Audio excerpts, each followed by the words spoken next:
झारखंड में मंत्री विधायकों के वेतन में हो सकती है वृद्धि। झारखंड के विधायक और मंत्रियों के वेतन में वृद्धि हो सकती है। खबरों को माने तो झारखंड विधानसभा के बजट सत्र के दौरान वेतन वृद्धि की बात हुई थी। उस समय बीजेपी विधायक भानु प्रताप शाही ने दिल्ली की तर्ज पर वेतन वृद्धि की बात कही थी। सरकार की ओर से इस विषय पर स्पष्ट उत्तर नहीं आया था। झारखंड में अंतिम बार वेतन वृद्धि वर्ष 2015 में रघुवर दास सरकार में हुई थी। अगर मानसून सत्र में इस प्रस्ताव पर सहमति बन जाती है तो विधायकों का वेतन 60,000 रुपये तक हो सकता है। खबरों को माने तो इसी मानसून सत्र में वेतन वृद्धि से संबंधित प्रस्ताव सदन में लाया जा सकता है। पिछली बार वेतन में वृद्धि रघुवर दास सरकार के समय 2015 में हुई थी। तब मुख्यमंत्री की बेसिक सैलरी 70,000 से बढ़ाकर 80,000 रुपये और विधायकों का मूल वेतन 30,000 से बढ़ाकर 40,000 रुपये किया गया था। झारखंड में अगले 2 दिनों तक होगी झमाझम बारिश। मौसम विभाग के अनुसार झारखंड में 30 जुलाई से 2 अगस्त तक झारखंड के सभी इलाकों में बारिश होने का अनुमान है। इस दौरान कहीं कहीं भारी बारिश होने का अलर्ट भी जारी किया गया है। झारखंड में पूर्वानुमान के विपरीत पिछले 24 घंटों के दौरान मानसून कमजोर रहा। साथ ही कई दिनों से बारिश नहीं हो रही है। झारखंड में अच्छी बारिश के पूर्वानुमान के बावजूद भी बारिश नहीं हो रही है। इसका कारण पिछले दिनों से खाड़ी पर बने निम्न दबाव के आगे बढ़ने के मार्ग में व्यवधान होना बताया जा रहा है। मौसम विभाग के अनुसार पिछले दिनों ओडिशा और आंध्र प्रदेश के तट पर बना निम्न गहरा दबाव क्षेत्र पश्चिमोत्तर दिशा में बढ़ने के बाद यू टर्न लेकर उल्टी दिशा में खाड़ी की ओर बढ़ रहा है। वर्तमान में यह सिस्टम ओडिशा और पश्चिम बंगाल के गंगेय क्षेत्र पर स्थित है। संपन्न हुई झारखंड के प्रशिक्षित सहायक अध्यापकों का आकलन परीक्षा। झारखंड के प्रशिक्षित सहायक यानी पारा शिक्षकों के आकलन की परीक्षा रविवार को संपन्न हुई। बता दें कि झारखंड के पारा शिक्षकों का ये पहली बार आकलन परीक्षा था जो रविवार सुबह 10:30 से शुरू हुई। परीक्षा दोपहर 1 बजे तक चली। इस परीक्षा में पूरे झारखंड के 43,273 प्रशिक्षित सहायक अध्यापक यानी पारा शिक्षक शामिल रहे हैं। आकलन परीक्षा में 2 पेपर से प्रश्न पूछे गए। प्रथम पेपर कक्षा 1 से 5 और दूसरा पेपर कक्षा 6 से 8 के लिए। इस परीक्षा के लिए पूरे झारखंड में 81 एग्जाम सेंटर बनाए गए थे। परीक्षा में पूछे गए प्रश्नों को लेकर उम्मीदवारों का कहना था कि पैसे वृद्धि की राह आसान नहीं है। मार्च में होने जा रही IPL 2024 की शुरुआत भारत नहीं बल्कि इस देश में होगा आयोजन। IPL के अगले सीजन यानी IPL 2024 को लेकर एक बड़ा अपडेट सामने आया है। दरअसल IPL 2024 का आयोजन समय से पहले किया जा सकता है। वहीं इस लीग को भारत के बजाय किसी और देश में कराए जाने की संभावना जताई जा रही है, जिसके कारण अगले साल होने वाले लोकसभा चुनाव हैं। बता दें कि अगले साल भारत में प्रधानमंत्री पद के लिए चुनाव होंगे। ऐसे में BCCI या तो जल्द ही IPL का आयोजन कर सकता है या फिर किसी दूसरे देश में करा सकता है। मीडिया की खबरों को माने तो IPL 2024 के लिए विंडो की तलाश की जा रही है और इसे मार्च की शुरुआत में किया जा सकता है। कहा गया है कि अगले साल चुनाव है और यह बात अधिकारियों के दिमाग में है। BCCI IPL 2024 को मई में ख़त्म करने की कोशिश में है। झारखंड में नकल करते पकड़े जाने पर जाना होगा जेल। झारखंड में प्रतियोगिता परीक्षा में नकल की रोकथाम के लिए कड़ा कानून बना रही है सरकार। इसके तहत प्रश्न पत्र लीक करने पर पकड़े जाने पर न केवल 10 साल की सज़ा होगी बल्कि 1 करोड़ तक का जुर्माना भी लगाया जा सकता है।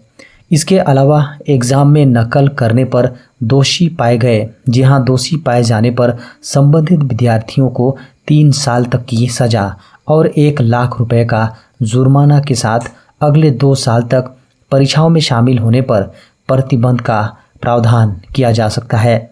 झारखंड प्रतियोगी परीक्षा अधिनियम 2023 के नाम से जाना जाने वाले इस बिल पर कैबिनेट की मंजूरी मिल चुकी है। इसे विधानसभा के मॉनसून सत्र के दौरान ही सदन में पेश करने की तैयारी है।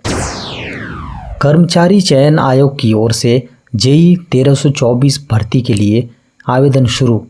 कर्मचारी चयन आयोग की ओर से जूनियर इंजीनियर यानी सिविल मैकेनिकल और इलेक्ट्रिकल परीक्षा 2023 के लिए बीते दिनों एक नोटिफिकेशन जारी किया गया था, जिसके लिए आवेदन प्रक्रिया 27 जुलाई से शुरू हो गई है। इच्छुक और योग्य अभ्यर्थी ऑफिशियल वेबसाइट ssc.nic.in पर आवेदन कर सकते हैं। आवेदन करने की अंतिम तिथि 16 अगस्त है।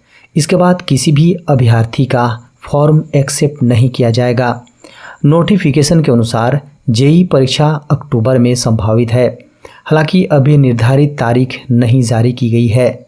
माना जा रहा है कि आवेदन प्रक्रिया खत्म कराने के बाद आयोग की ओर से परीक्षा की तिथि जारी की जाएगी। कोरोना के अब तक के सबसे म्यूटेड वेरिएंट का चला पता। वैश्विक स्तर पर कोरोना संक्रमण का खतरा पिछले 3 साल से अधिक समय से बना हुआ है। इस दौरान कई वेरिएंट्स सामने आए, जिसमें से कुछ बेहद संक्रामक जबकि कुछ गंभीर रोग कारक थे। वैसे तो दुनिया के कई देशों में फिलहाल कोरोना की स्थिति काफ़ी नियंत्रित है, फिर भी कुछ हिस्सों में ओमिक्रॉन वेरिएंट्स के मामले रिपोर्ट किए जा रहे हैं।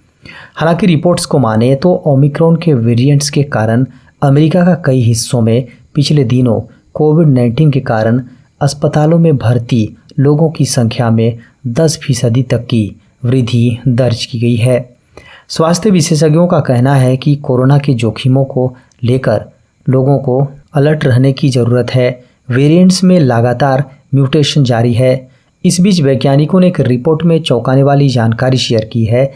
वैज्ञानिकों ने इंडोनेशिया में कोविड के एक ऐसे वेरिएंट का पता लगाया है जो अब तक के वेरिएंट्स का सबसे अधिक म्यूटेड वर्जन माना जा रहा है। सीमा सुरक्षा बल में भर्ती परीक्षा के एडमिट कार्ड जारी। सीमा सुरक्षा बल यानी बीएसएफ ने ग्रुप बी और C combatised non gazetted non ministerial water wing के पदों के लिए लिखित परीक्षा का एडमिट कार्ड जारी कर दिया है। इन पदों के लिए 6 अगस्त को परीक्षा होगी।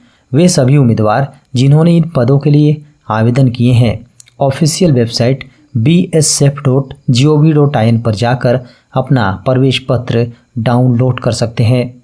जारी शॉर्ट नोटिस के अनुसार ग्रुप बी और C combatised non gazetted non ministerial water wing परीक्षा 2023 के लिए फेज 1 की लिखित परीक्षा कंप्यूटर आधारित टेस्ट आयोजित की जाएगी। 15 अगस्त से देश भर में शुरू होगा मेरी माटी मेरा देश अभियान।